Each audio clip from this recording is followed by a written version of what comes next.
Salamat sa mapagpalang pagmamahal. Welcome to our 365 Daily Devotion. Ako po si Alexander Gomez from Batch 3. At ang topic po na tatalakayin natin ngayon ay God provides for righteous.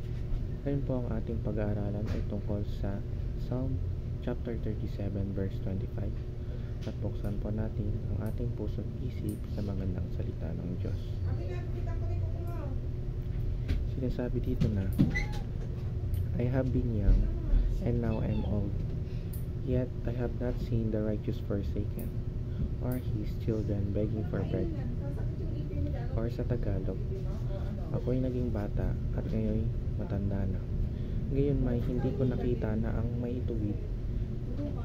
matuwid ay pinabayaan, ni ang kanyang mga anak ay namamalimos ng tinapay.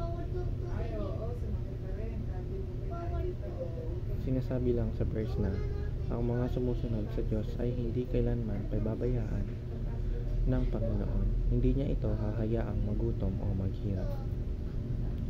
Teaching number 1. God is more generous to the righteous.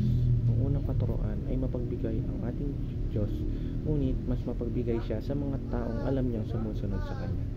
Binibigay niya ang kanilang pangangailangan ng walang pag-aalinlangan. Teaching number 2. God's generosity is generational.